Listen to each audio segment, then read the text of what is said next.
Right. Well, welcome everyone to Home Office Hours Live with Vistaprint. Thank you so much for joining us today.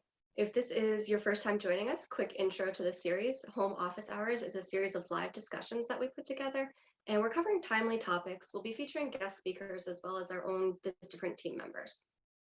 So we created this series because we know that small business needs have changed and we wanted to help. So we created this as a way to connect and to share advice during this time when we're all spending a lot of time working from our homes and we're dealing with various challenges. To have colleagues to help answer some of the questions that you're all having as business owners. And we also know that at Vistaprint, we serve another group or set of organizations, and that's nonprofits. And the nonprofit world has been rocked just as much by this pandemic as well as any other small business. So we have two people here with us today to talk about that perspective. So we've got Wes Enicks, Executive Director of Generations Incorporated. Wes, can you give us a wave? Hey, Wes. And we also have Sanjay Lobo, Chief onHander. Can you say hello, Sanjay? Hi there, nice to see you all. Hi, well, thank you both for joining us today. So today, the three of us are going to talk about how you can navigate this new landscape as a nonprofit. But before we get started, a couple of housekeeping items. We're going to take questions at the end of the session, but please feel free to submit them at any time through the session. If you're on Zoom, you can use the Q&A button at the bottom of your screen. And if you're joining us on the Facebook Live, you can just add your comments or add your questions in the comments there, and we'll receive those in the Q&A via the Zoom. So let's get started and kick it off with Wes. So Wes, thank you so much for taking some time to join us today. Thank you for having me. Can you start by telling us a little bit about what you do at Generations Inc. and what is the organization?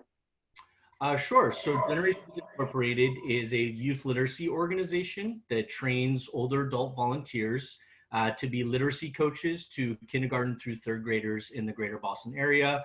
Traditionally, our volunteers support students with a leveled reading curriculum in the classroom during the school day or in the after school setting at Boys and Girls Clubs or during the summer at Boys and Girls Clubs as well. That is an admirable mission. Thank you. Sanjay, how about you? Tell us a little bit about your organization and what you do there. Hi there, so we're called onHand. We match local vetted volunteers to typically older adults that need help with really basic things. It's not professional care, it's the stuff that actually you struggle with. That's not professional care, like getting your shopping or changing a light bulb, things that at a certain age you just will struggle with. And there isn't really much support other than professional care, which is really expensive. So we match local volunteers that we vet to people that need help with really basic tasks. Well, great. You both have very admirable missions. So happy to have you here with us. So, thank you both for setting the stage, telling us a little bit about what you do. Wes, I would like to, turn it over to you. How COVID-19 has affected your operations. Obviously, working with children, you've seen a huge impact. Sure. So as a organization that has older adult volunteers as our kind of core program driver, if you will, at the beginning of March, given the increased risk, especially to older adults, we made the difficult decision to suspend our programming even before our school districts went fully remote out of abundance of caution.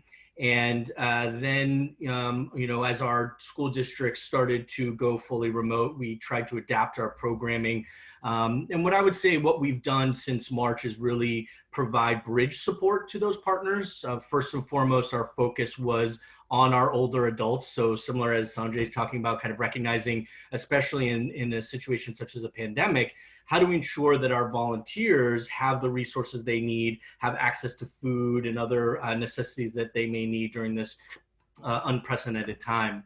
For our school partners and the students we serve, we had volunteers who were doing virtual read alouds, providing more literacy content and resources to our school partners and after school partners. We did have volunteers that were doing one-on-one reading sessions for students using Zoom to continue to support students. But it was very much a patchwork of support where we were adapting as we went to our school partners' needs. We really quickly, though, started to look long-term and recognize that we as an organization needed to understand if this is a longer term challenge related to the pandemic, how do we need to shift our programming to be able to look like our core programming has traditionally, which is to provide structured literacy intervention for the students we serve. And so we've really been working, and what we are working towards that I'll certainly talk more about is providing our one-to-one literacy intervention to students in a fully virtual setting. So having our volunteers through a virtual platform connect with the students that they're serving to provide half-hour reading and literacy sessions and to help students progress. And we believe, especially heading into next year, in the Boston area, what schools will look like is very up in the air and unknown. And so we believe that with this shift to virtual, we're going to be able to provide some consistency and continuity in a very uncertain climate, because we'll be able to support students whether they're at home or they're in school during the school day. Change is so fun and more, and like you said, a lot of that is unknown, so definitely difficult to plan for. So, what are you thinking about and how making this shift to virtual in the fall? What steps are you taking? Knowing some of it, but a lot of it being. Yeah, I think first and foremost, we're trying to navigate what is the platform that we're going to be using. How can we make it as easy as possible for volunteers to access, as well as students. Certainly security is a paramount necessity, ensuring the safety and security of the students that we're working with, the oversight aspect, if you will. There are, logistics through a learning management system, such as the scheduling and the tracking of sessions. And so, I've been working with our team, and we are a part of a national network of organizations through AARP Foundation Experience Corps that have been working to finalize the details of this platform that will have the video visual element, because the relationship building, the mentorship aspect of our work is so key to the success in working with students, as well as the content. So how is the leveled reading curriculum being able to be provided virtually? Also recognizing we don't want technology and access to technology to be a barrier to participation. So whether that is recognizing older adult volunteers who need, Chromebooks or access to internet, and how we're able to provide that to them so that they can participate. And then also on the student side, locally, districts, especially Boston Public Schools and Revere Public Schools, who we serve, have done a great job of getting, technology into students' hands during the pandemic, but recognizing if there are any gaps there that we need to be aware of, and how we're able to help fill those gaps. I think also something we talk about organizationally is it's a major shift for our staff.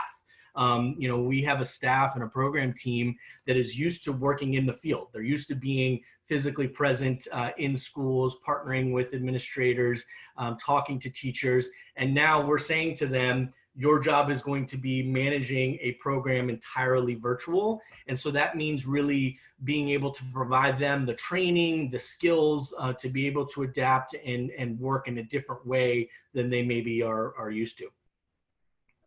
Definitely a lot of things to think about and a lot of considerations right now. But Sanjay, I'm going to throw it back to you for a minute here. Tell us how COVID's affected operations. Obviously, a different organization, a whole other set of considerations. What have you been thinking? How have you been adjusting? Yeah, much like Wes, lots of things that have come along, and you've had to challenge us in all aspects of what we do. And that's from the service we're providing. Essentially, we did a lot of stuff face to face in people's homes, and overnight that disappeared. So I think in the first week where COVID really hit, we saw a reduction in the demand for what we were doing, massively drop off. And then we quickly adapted to, okay, well, what can we do with our volunteers who are still allowed to, we're in the UK, by the way, we're still allowed to leave home if they were doing something for someone else who was vulnerable, which is what we do. So we quickly changed the service to, okay, we can still do shopping, but instead of going into the home and putting it into the fridge and checking for out-of-date stuff, hey, we're going to have to drop it to the front door ring a bell and step way back. So we've got some social distancing going on. And the same with medicine drops. So we never used to collect prescriptions, but we started collecting prescriptions. For people who couldn't take out their pets, we'd still do dog walking, and then a lot of phone-based companionship type stuff. So we changed the service pretty much in the first week. But we also had to address some fundamentals with our model. So the way we worked prior to COVID was we provided a service to someone, and we would ask them to contribute to our finances. So the person receiving the help would ultimately help pay for our service. Mm-hmm. Like overnight also, that felt completely wrong. So in the whole COVID scenario, that would be asking the most vulnerable person to make a contribution for essential services. So we stopped charging. We stopped charging, and we were lucky that we've been speaking to local governments in a number of areas prior to COVID kicking in. And one of them immediately came and asked us to come and help them. So we had a volume of volunteers. Can they come and help in this particular district? And yeah, it was amazing, and help all of the residents. So we saw, so from overnight seeing 50% or more of our demand disappear, it then started jumping up 100% growth, 200% growth, and 400% growth, and so forth, very, very fast. We were lucky that we'd done a tech delivery in the same month, in early March, that allowed us to work into that scale, and the tech stood up, thank God. So we had a whole range of different things going on, almost from that disastrous scenario, something that proved out that our technology could work, and we could help people at a vastly higher scale than we were previously, and change our financial model as well. So a lot of changes that went into that period of time. That's impressive to see how quickly those pivots can happen when we're under pressure like this. I think a huge point around all of COVID is I think the businesses that are going to come out of it well, and the organizations that are going to come out of it well, will have to have adapted to some rapid changes. Yes, I think that much is definitely clear. So what does the go forward look like for you? I'm sure murky in some ways, again, lots of unknowns, but what are you thinking about going forward? Yeah, so and you're right, it's the unknowns that really are on our mind. So the model we had before of charging the people that got the help versus having a local government authority back us, we don't know. 3 months from now, is that model where the local authority needs our help still going to be here? We really hope so, and we're still contracting and speaking with others, but we actually don't know if that model is a temporary thing where they really need the help, but that's going to tailor off, or if there's a second wave of COVID. We're kind of uncertain. As other things change, like lockdown rules and how you social distance change, will our service go back to what we used to do? And how do we legislate for that kind of stuff? What we did before as well was kind of unique. There weren't that many organizations in the UK that do what we do. There's many other charities that do befriending, but actually the things we were doing beyond befriending, like changing the light bulb or helping with a small task in the home, many charities restricts their volunteers from doing it because there's different safeguarding risks. Being smaller and newer, we were able to take some of that risk. But during COVID, we've seen many others start up. And in the weird world that we live in, some of that causes duplication. So we're also got our eyes on that kind of thing too. And then ultimately behind all of that, we're starting to take the service to different areas. So we had some corporates approach us about volunteering for their staff. They'd actually stopped corporate volunteering. Mm-hmm. And we had one large building society, essentially a bank over here, approach us to say, hey, can you help us start up local volunteering in a safe way again? Which feels like a different opportunity for us to try and build some tech around. So we're exploring that as well. That's great. So I'd love to talk a little bit more about, those adaptations and pivots. You've both shared a lot about all the things that you're doing. What are you seeing with your peers? How are they shifting gears? Sanjay, can you start us off? And then Wes, would love to hear from you too. So from the peer groups, we saw a lot of people. It's always been a really nice space to be in, helping vulnerable in the community. And there's been other services that have been doing similar things, but we've fit it in really nicely. Like there's another group in the UK called Good Gym, who help in a group. So it's a group of runners that go and do a bigger task. So if we were helping an older adult in the community and they wanted their garden cleared, but it was a huge job, hey, we'd go and tell Good Jim, bring your team over and do it. And similarly, they'd say, hey, this person with help with their garden clear out needs some shopping, get one of your volunteers involved. And we've seen some shifts in how people we've worked with really nicely have actually started doing very similar things to us. And so we're seeing some of that. I guess it's in a strange way, it's kind of a rise of competition. And then we've seen national players too. So in the UK, we've got the National Health Service. They've also started a volunteering app, and it's been tremendous. Like they've helped hundreds of thousands, so a different scale to us. But they're unable to do some of the things that we've done because we've been around a couple of years. So they're unable to do ID checks and police checks on the volunteers, which kind of works in the scenario we're in now where things are done at a distance. But as soon as lockdown reduces and we're going to people's houses again, the safety issues become different again. So there's a mix of competition or others in the space or peers that have arisen, and how we work with them becomes really, really interesting going forward. Interesting examples. Wes, how about you? What have you been seeing in your peer groups? Yeah, I think similar to Sanjay, I think we're fortunate that I think within our industry and certainly within the space we work in, serving youth and serving within school districts, there's great collaboration. And I think that, there's been a lot of kind of trying to navigate and understand the unknown together. And I think, Sanjay mentioned earlier, and I think it's such an important aspect, the adaptability and being able to adapt. And I think you see some who are able to adapt quickly and are recognizing that we have to totally change the way in which we're operating our program and organization in order to best serve our constituency.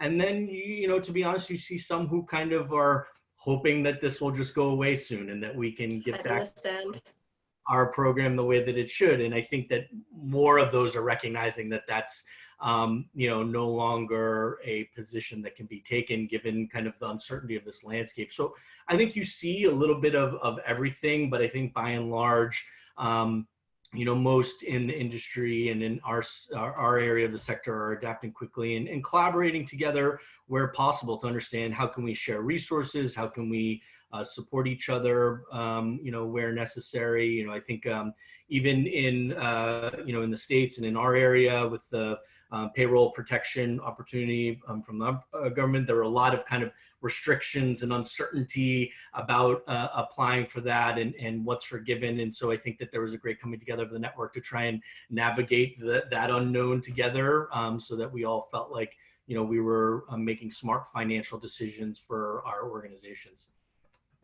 I think I definitely agree. Even with the increased competition, something that we all over is increased collaboration as well, which is great to see.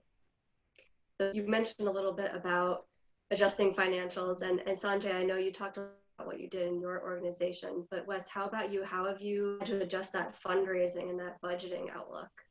Yeah, I mean, pretty quickly right away, we cut about $40,000 of non-essential expenses from our budget, just recognizing that the future was going to be uncertain and murky, and so we wanted to try and mitigate our risk as much as possible. And so we made that decision pretty quickly.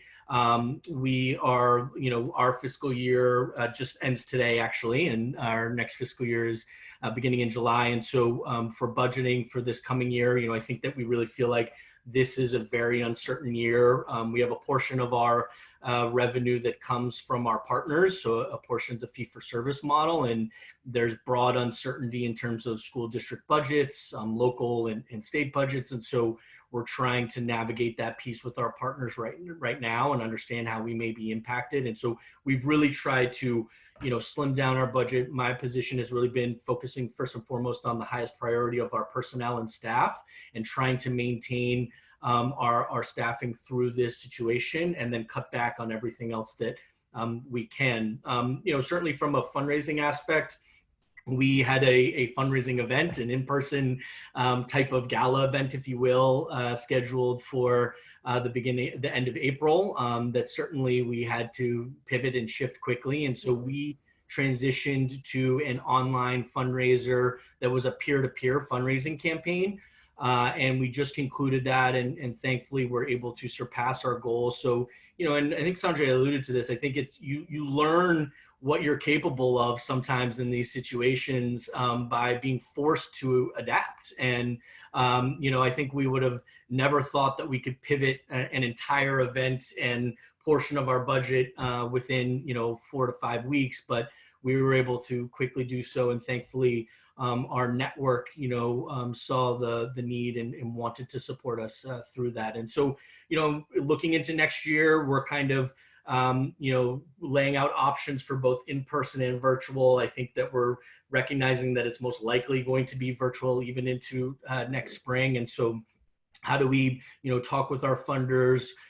Thankfully, the funding community, especially from the private and family foundation aspect, has been very supportive in really, relaxing requirements of certain, grants, providing more, open-ended funding to be able to support through a very uncertain time. So we're grateful for that as well. That's great. Well, it sounds like you've a number of really smart moves so far. Who or what or where do you turn to help you with these decisions? I can go Okay. and then kick it over to Sanjay. Certainly, I think mentors. I've mentors that have been a great resource to kind of bounce ideas and thoughts off of. I think as we were discussing, that peer network.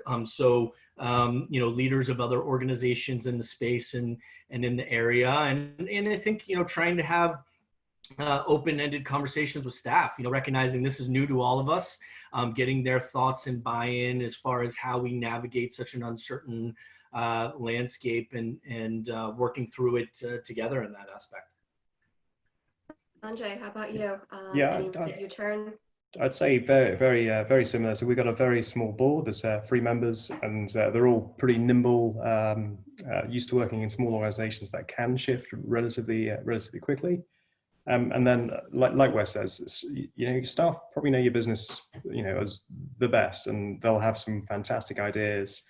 So definitely the staff, and then probably seeing those opportunities arise, and maybe they're different than they were before, but if there's something about them that says, yeah, we should really try that, it's completely different to what we did before, but it leads to a different opportunity. Some of that is probably needed in the period we've been through.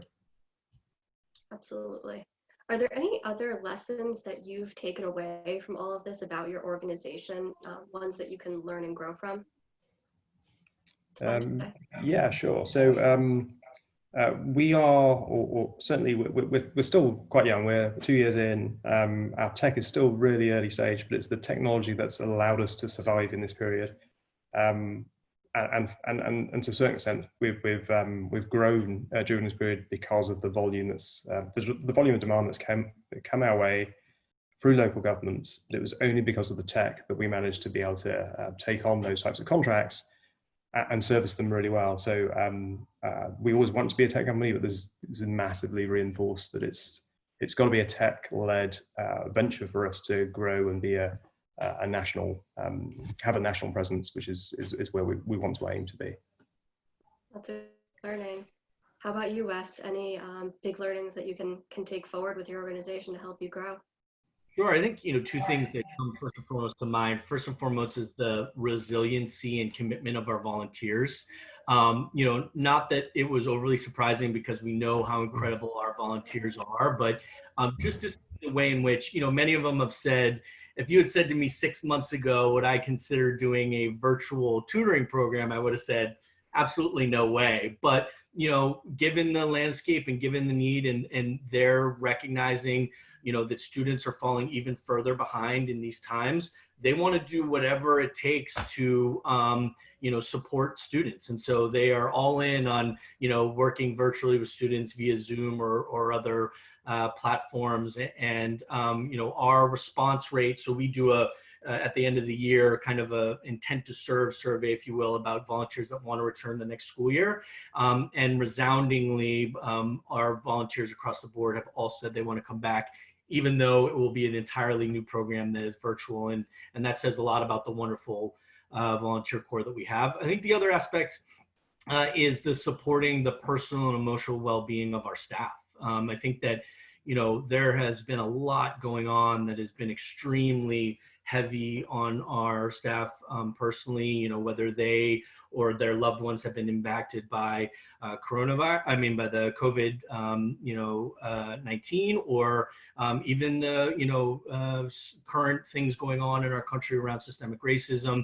We are an organization that predominantly serves communities of color. And so there are a lot of our staff that are going through a lot. And so how we provide that space and we support them through that. One of the things that we've done as we've gone virtually is not only kind of increase our staff meetings to once a week, but we also increased a kind of staff well-being check-in once a week as well, where it's just talking about how are you doing? What are some of the things that you're doing to take care of yourself? To kind of really make it not about the work and about them and how they're navigating many of these, difficult situations. Well, those are important learnings. Thank you for sharing. I will want to take these last minutes to turn it over to our audience for their Q&A. So just a reminder, if you're on Zoom, you can submit your questions using the Q&A button. If you're on Facebook, you can just comment your question. We'll get that in the Zoom Q&A too. So first and foremost, I'd like to ask both of you this. Wes, let's start with you. What critical tactic or characteristic is essential, do you think, for a non going forward in crisis times? I think we talked about it throughout this, adaptability. I think being willing to adapt, one thing we as an organization at the beginning of this fiscal year, so this past July, implemented a new strategic plan that was really focused on the growth of the organization and growing to serve additional school districts. And, then the pandemic hit and we had to totally pivot and put that on hold and think differently about what our growth looks like, how we are focused on our existing partners and existing students and expanding within our existing school districts. And so I think you have to be willing to adapt. You can't be too stubborn to say, no, this is what we do and we're going to stick to it. And I think you see that those that are willing to adapt are the ones that usually come out of these types of situations in good shape. And I think also recognizing the opportunity. Sanjay talked a little bit about this, with his organization, for us, a shift to virtual we see as not just a short-term solution, but also a tool that can support our program long-term, even when we do return to in-person programming. And so, we have volunteers who are sick, come January. And so we could use this virtual platform to have a substitute volunteer step in to support that student so that there's consistency for that student throughout the year and they're not missing a session. And so we're really looking at it as a not just a short-term solution, but a long-term impact on the organization. Couldn't agree more. I think there's a lot of opportunity there. And Sanjay, how about you? Is there any other skills that you would highlight? Yeah, I'll probably echo Wes a lot here. It's how you make decisions in this new world, right? So I think decision making has always been tough, but in our new world, you've got to make decisions where you have even less information than before on what the outcomes are going to be or what the world's going to be like in 2 to 3 months. And so how you make decisions in that environment, I don't know, I don't think I've ever been in an environment like that.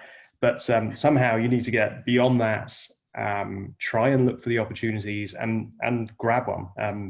And you may not have everything you'd usually want to make that decision. But if you don't, I think you have bigger problems. Yeah, great advice. Thank you. So I do see that we're at time, so we're going to wrap it up for today, but we are going to be hosting these discussions regularly on various topics, and we want these as help topics. We want to hear you want to hear. So there's a survey at the end. Please fill it out. If you're on Facebook, it's actually pinned to the top of the comments. It takes just a couple of minutes. Let us know what topics you want to hear about. You can also send your questions or topic suggestions to homeofficehours@vistaprint.com. So we like to wrap these up by asking the guests what their one key takeaway is from the discussion. So Wes, can you start us off? What would yours be? You know, I think the adaptability, which we talked about throughout this, I think another one that I love that Sanjay just tapped on, and that I always say with my team, is keep moving forward. I think, you know, you have to recognize that you're going to make mistakes. Things are not going to always go the way that you want them to, but you have to keep moving forward. And that, you know, one of the things we recognize in these times is that you may not be able to do things to the same you know, extent that you normally would in terms of the, you know, the depth that you would go, but that you need to keep making decisions, keep making moving forward, and recognize that that's okay, because you're still heading in the right direction. So you know, keep moving forward. Excellent advice. Thank you. Sanjay, how about you? A final thought to leave us with? Yeah, I'm going to echo the same. It is at this point in time, it has to be keep moving forward, keep going. Something will break and give you a break. Grab hold of that. Keep going. You'll come out of it. Well, thank you. Thank you to the audience for taking the time to be here with us today. And Sanjay and Wes, thank you so much for joining us. Definitely appreciate you taking the time to share this advice and thoughts with us. So, this has been Home Office Hours Live with Vistaprint, and thank you for your curiosity and your time. We'll see you in the next episode.